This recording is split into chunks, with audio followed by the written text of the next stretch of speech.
So then, this is it, the replacement for our Volkswagen E-Up. And in this video, we're going to take a look around. I'm Daniel Achterhuis, and you're watching Daniel Drives.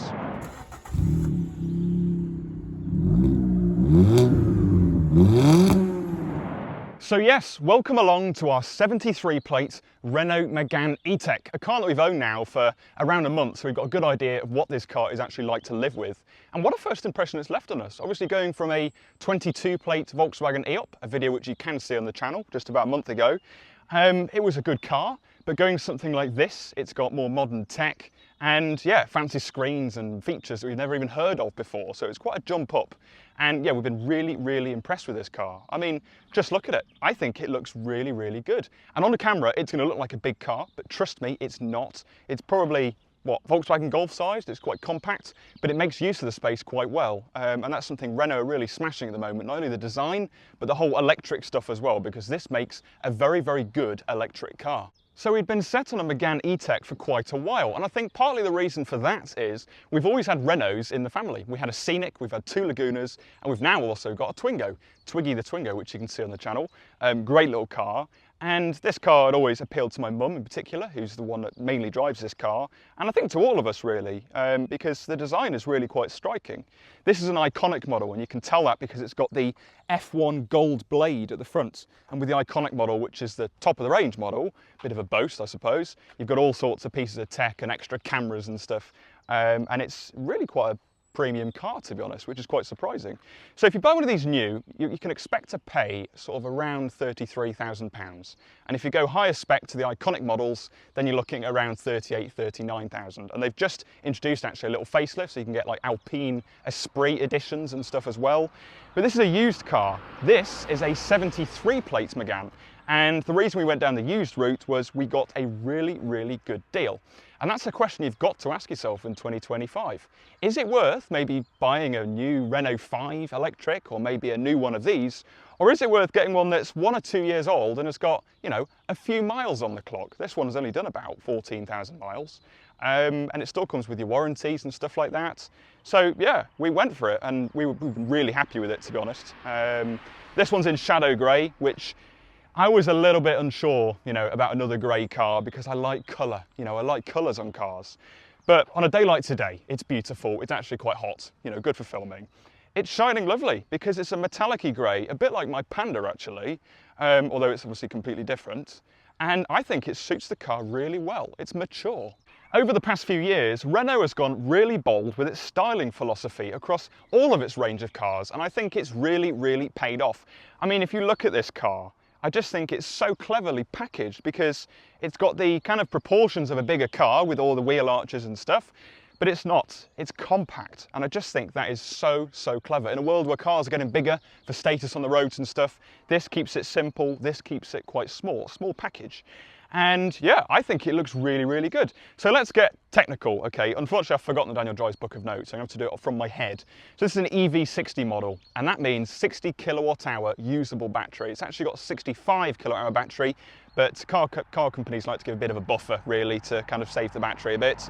160 kilowatt motor, so that's around 214 brake horsepower through the front wheels. And I have driven this car 2 or 3 times now, and I quite a drive to come here. I'm actually just near Jodrell Bank. You can see Jodrell Bank in the background.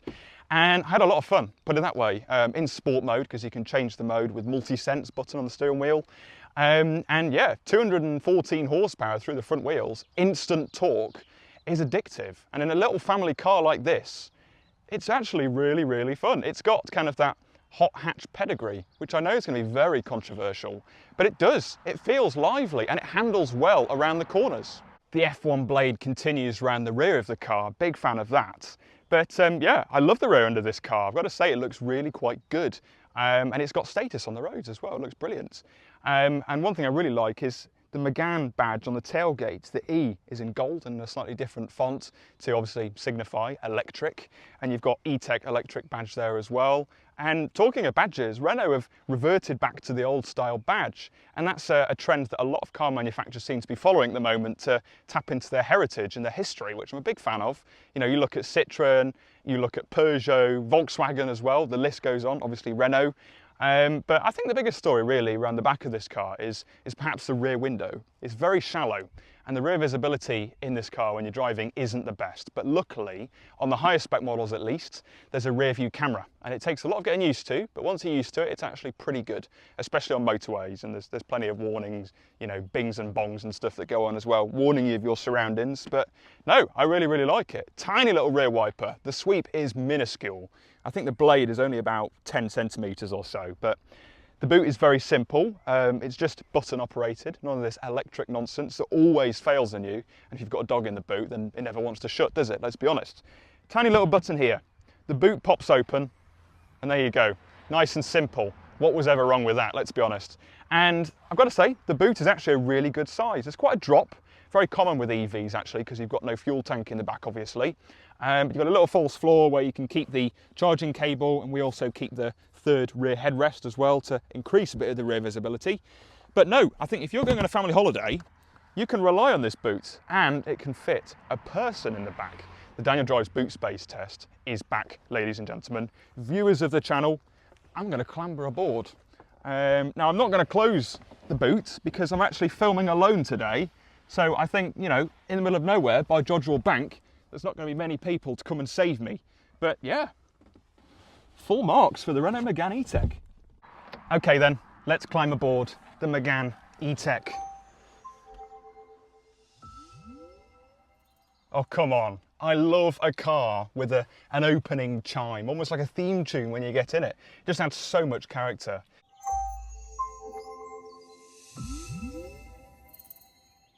This is an interior you could spend a lot of time in. It's a car you could do a long distance in and just be really happy with your life, be really content. Renault have done a really, really good job. And yeah, they're smashing the interior game at the moment. And it's such a comfortable car. The suspension is just groundbreaking, quite frankly. It's amazing. For, you know, a car of this price point, it's phenomenal, it really is. I know the Citroen EC4 is also very good. I think this sits probably just underneath for, you know, suspension, you know, levels or whatever. But no, it's a very comfortable car. The seats are also kind of like a recycled fabric, I think, or something. And they are very huggable. It's just cozy in here. It really, really is. And it's just, everything's set up really nicely. And it's so Renault as well, so French in certain ways. So what I'm going to do, I'm just going to turn the ignition on. There you go, so I've got the thing. Lots of little beeps. I think it's flashing me because I've got a door open or something. There you go, stop. So no, the steering wheel is really nice in my opinion. It's kind of like octagonal, almost like an Austin Allegro of, you know, of old.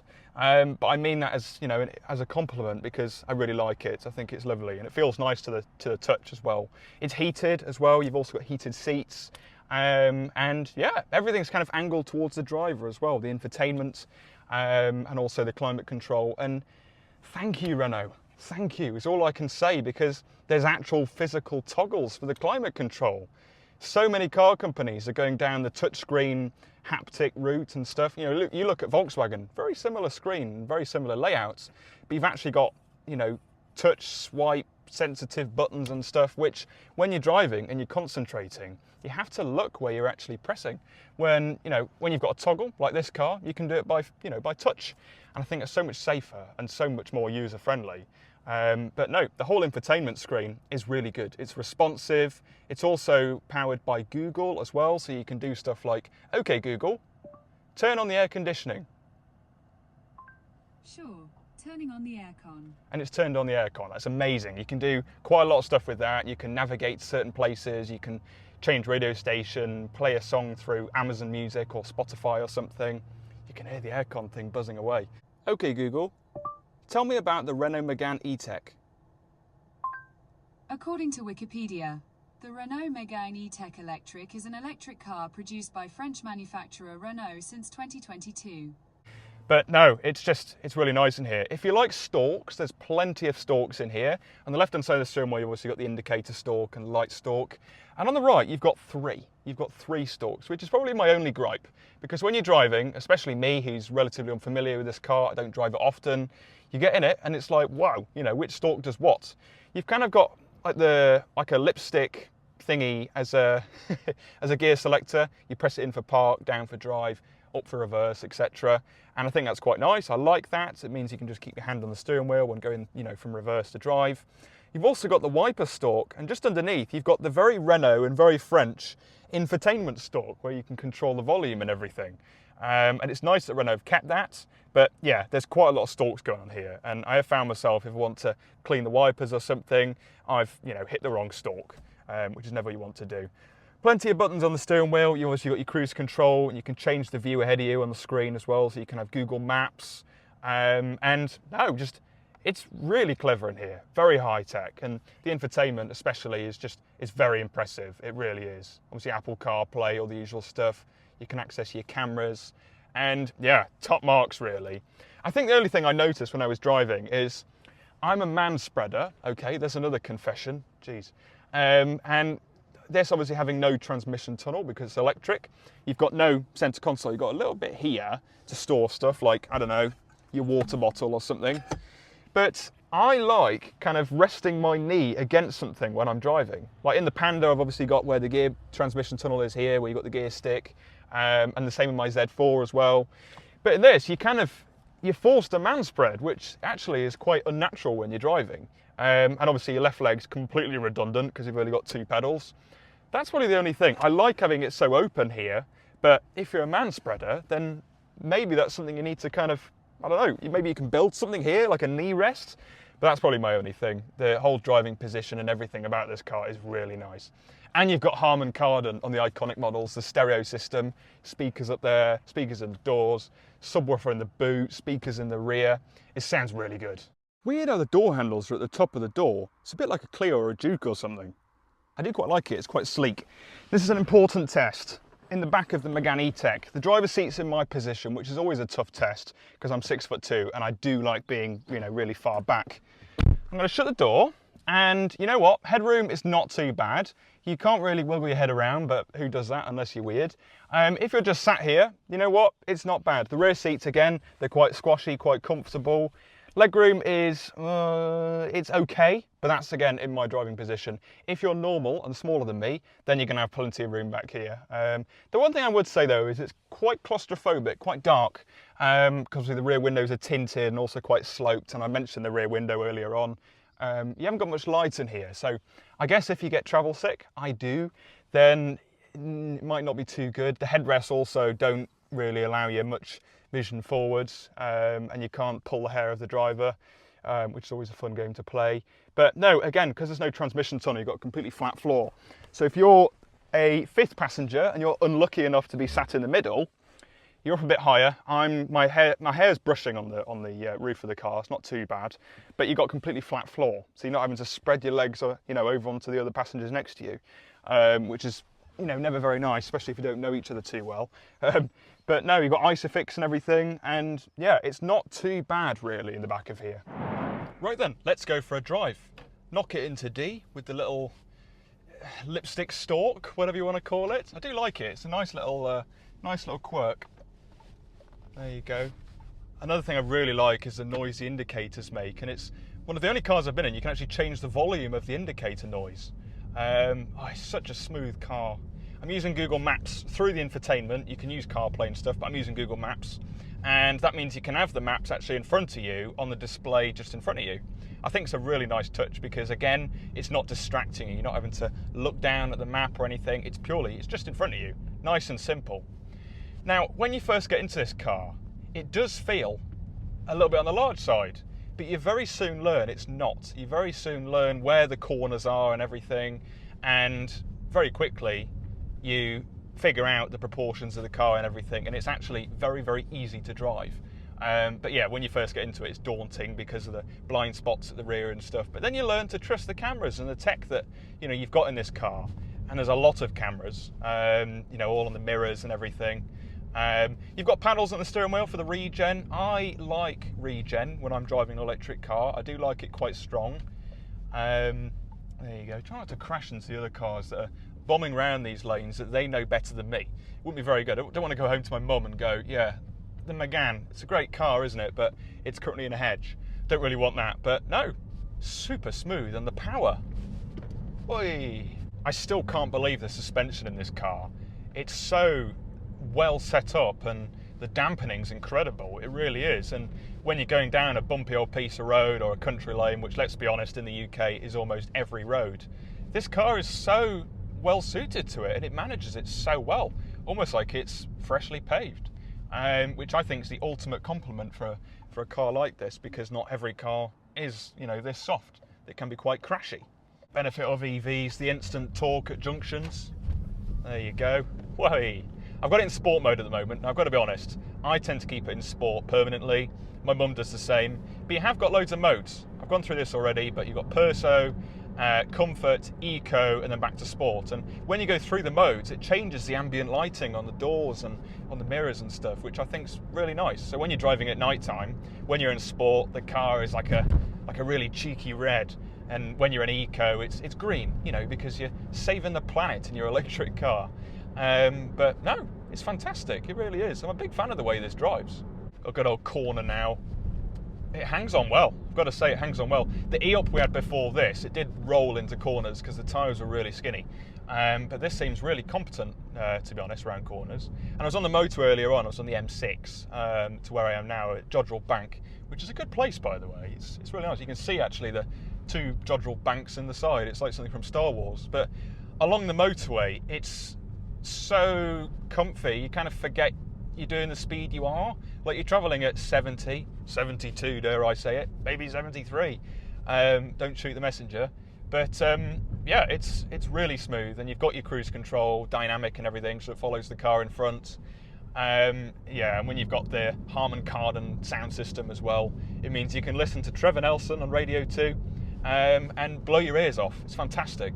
Now, whilst I'm in a 30 zone, I did notice before, it's got a camera which kind of searches for speed limit signs, and when it sees one, it goes, okay, that's a 30, and it puts 30 in front of you on the display. Now, I was going along the motorway, and it was a 40 as I joined the motorway. It was up on the gantry, so it changed to 40 on the thing, but then when it went back up to national speed limit, it didn't recognise that. So when I went back up to 70, it kept telling me that I was speeding, which obviously I wasn't. It's just the car missed it. So I know I'm not going to criticise the Megane too much for that, because that's just modern car tech really taking it to an extreme, and it's not just a problem with this car. But yeah, this rear view camera, it's going to split opinions, definitely. I've got to say, when you're manoeuvring the car around a car park or something, it's quite difficult to get an idea of actually how far the thing is. But then you've got your cameras and stuff which kick in, which are really good. I don't think you can access it while you're driving. No, vehicle speed too high, you can't. But when you're driving like this at a normal speed, and you've got a car a bit of a distance behind you, the camera is arguably better than the normal mirror. Yeah, it's really good. Well, we've got a cyclist here, so we're going to be respectful to the cyclist, and then we're going to bomb it around in sport mode. There you go, round. And you're not going to anger the cyclist because it's silent. That's the thing about electric cars. It's just, you get the instant torque without all the noise, which when you're around a little neighbourhood or something is really good, because you can have your fun and you're not annoying anyone. Okay, so national speed limit, country lane, sport mode, let's do 0 to 60. There you go. Bit slow off the line, but then it really does pick up actually, that instant torque. 214 horsepower, there's 60. Wow, just over 7 seconds is the claim time. But I've got to say, you really feel that peak torque when you're at sort of 25, 30 mile an hour, and you just bomb it. Wow, that's... If you do that too much, your passengers are going to be messing up this interior, and you're going to go lightheaded. That's really nice, actually. And it's just a family car. It's not even designed to be sporty or anything, but wow, that's really good. 160 kilowatt motor. I love you. Wow. I'm going to go ahead and give the ultimate compliment, and it's that if I was in the market myself for an electric car, which I wish I was, because I'd love an electric car as, you know, as a daily driver, it's just super smooth, then I'd go for a Renault. I really would. I'd probably go for a Renault 5, because I do think they are amazing. And stay tuned, you know, for the end of the video for a little teaser. But no, this car is fantastic, and as a used car, you can get one of these now for what, 18, 19, 20,000 pound maybe. Yeah, I pulled out in front of a Range Rover then, but luckily I had just enough power to, you know, not hold him up. Yeah, this car is a really good car, and now it's depreciated as well. If you get one that's a year or two old, you're going to get yourself a bargain of a car that's really going to impress you.